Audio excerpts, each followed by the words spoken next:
but we are going to start with the national stories in a segment I like to call Who Cares? As in, these stories are over there. Why should Hoosiers care? So let me begin with some headlines. First, on Monday, this is from a website called implicator.ai.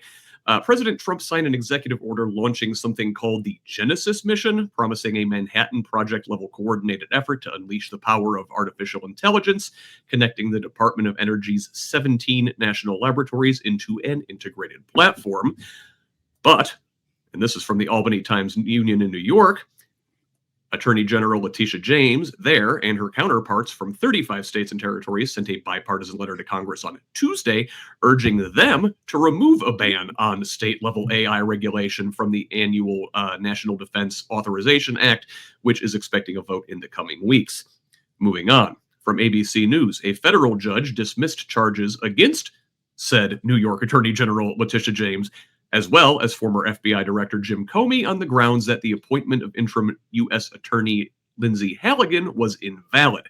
Halligan was appointed to the job after Trump forced out the previous U.S. attorney for refusing to indict the two on trumped-up charges of mortgage fraud in James' case and lying to Congress in Comey's. Halligan has zero experience as a prosecutor.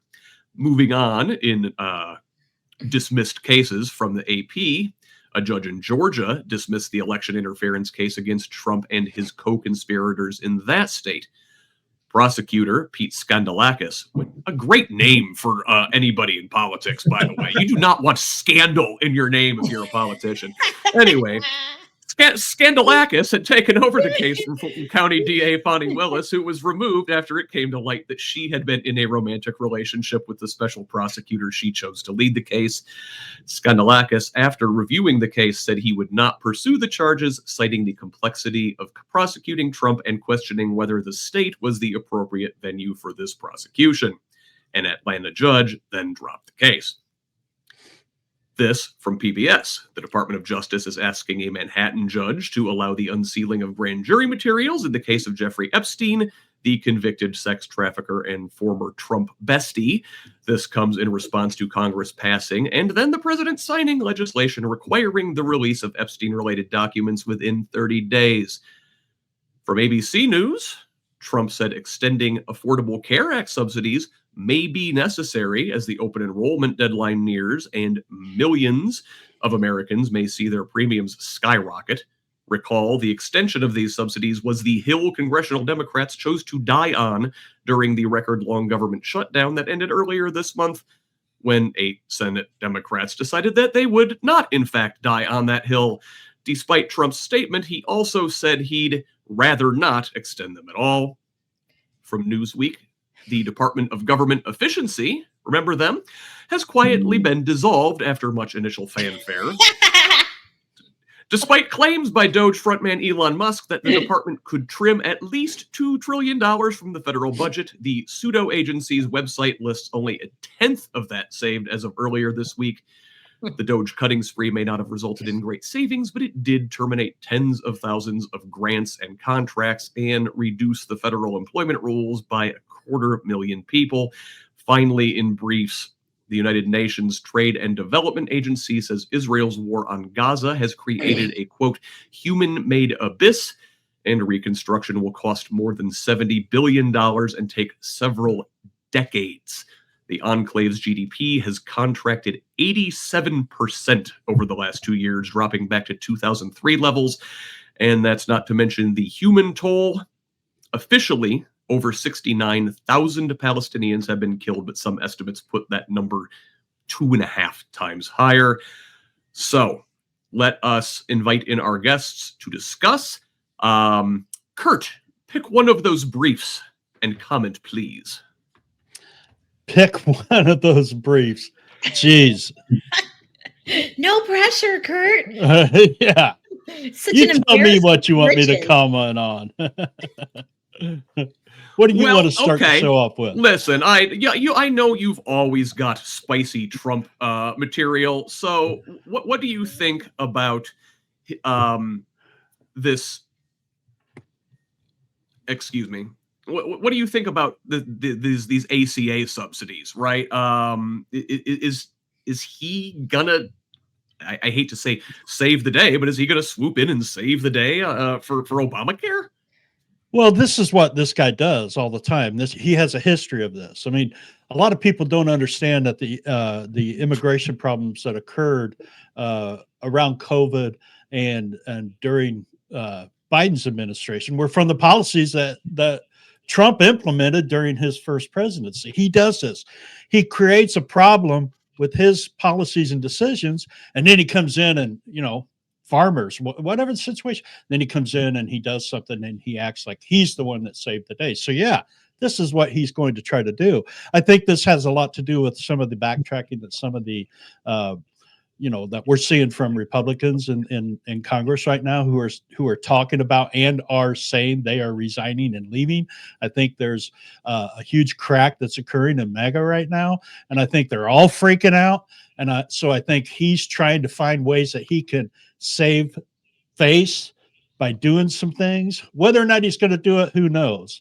But it'll come out of his mouth that he saved healthcare in America. And this will be his plan. This will be his healthcare plan that he's been talking about for 6 years. Okay. This is the typical Republican plan, it seems like these days. It's like create a problem and then come in and claim to solve it. Yeah. Exactly. Jesse, let me ask you about these briefs. Does one stand out to you in particular, or would you like me to assign you one? If you ask any politician to talk, I'll talk. I'll spend your entire show just talking about whatever you want. But it's hot air contained in one balloon shape. Let's talk about the AI stuff, right? So, on the local level, data centers, which in many ways is just another way of saying AI, right? Because the real data centers that are causing all the controversy are almost all hyperscaler AI data centers for big tech, right? We're seeing just massive constituent outrage over that from across the political spectrum. So in Indianapolis last week alone, within the last 2 weeks, I should say, we had Decatur Township, which is a mostly Republican southwest side of town. We had Pike Township, which is a mostly Democrat and much more mixed ethnically northwest side of town. And we saw Martindale Brightwood, a historically Black neighborhood that abuts my district. All three had separate big public rallies against big tech data centers. That's in conjunction with 3 counties in Indiana that have already banned data centers or instituted a moratorium while they study them further.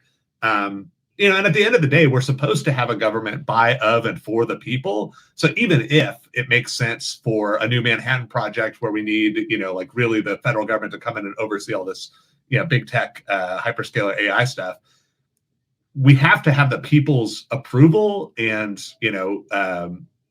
agreement with this if we want to move forward, unless we're just embracing dictatorship. So I've had some people tell me that, oh gosh, all of these like protesters and people upset about data centers are just NIMBYs. They just don't understand. They misunderstand the facts. And even if that's true, in this country, you still have a right to have your voice heard and to have regulations match what you're seeing. So even if there is some misinformation, which I'm not agreeing with necessarily, I think that it's then beholden on the government to do education, to do public outreach, to do field hearings, to talk to people, to help people understand what's going on, and to make sure that the people's concerns are being addressed. Instead, we see Trump doing the exact same thing. I see like Mayor Hogsett doing in Indianapolis, which is try to go above people's heads, just talk with the big tech folks, make a deal that everybody's okay with except for the actual voters and taxpayers. So I think I could keep talking, but I think that is that fracture that Kurt's talking about. MAGA is breaking apart because Trump's doing the swamp stuff, right? It's the exact stuff that actually got his rank and file supporters riled up in the first place, is doing big government things and working behind people's backs and over their heads. And I think that's going to cause his movement to collapse even more than it already has. Yeah, stick a pin in that. We will actually talk more about AI in the back half of the show in the Indiana section. There's some developments this week in that regard. Tracy, how about you? Which of these briefs stands out to you this morning? Okay, well, I'm going to say one more thing about AI since I'm not going to be here to talk about it. And Please. Also, Jesse, I think I'm a little older than you. So I remember the Terminator. Why don't they just name this thing Skynet? For the love of God, does nobody watch sci-fi or read sci-fi? I mean, AI has been shoved down our throats, and I'm also old enough to remember VHS, Betamax, every new tech bubble that explodes and leave behind rubble behind it. But in this case, the rubble is hulking concrete, huge buildings that use up our natural resources and bespoil our land and grounds and reshape our economies in ways that we're not necessarily going to be able to recover from quickly. So, but for me, let's talk about DOGE, because that just makes me so happy. I'm not happy about the fact that in the rubble of this vanity project for the bromance between Trump and Musk has resulted in devastation to families and the denigration of civil servants across the United States. To me, that is absolutely criminal. I'm actually in civil service now. I know the people that are working there, and the people that are doing this work are good people who aren't getting paid much and want to live their lives and do a good job. And they're greasing the wheels that make your lives go. If you think government doesn't matter, go try driving down 30 when there hasn't been plowed. Who do you think plows your roads, folks? It's not Elon Musk, and it's not the Cybertruck with the plow on the front. So yeah, that would be probably pretty ineffective. Yeah, this whole That's DOGE redundant. thing. You know, what did Shakespeare say about the tale told by an idiot full of sound and fury, signifying nothing? That is DOGE. Much ado. It's probably wasted more money than they saved. It absolutely. That's all that it did. It gave us the chance to feel outrage about something that wasn't Trump. Sometimes I wonder if perhaps that was his goal all along. He had early in his term, he had a target for our ire that allowed him to go and do the things that he wanted with a little bit more peace and quiet. Now that that's gone, it's interesting to see what's happening. But Indeed. Farewell.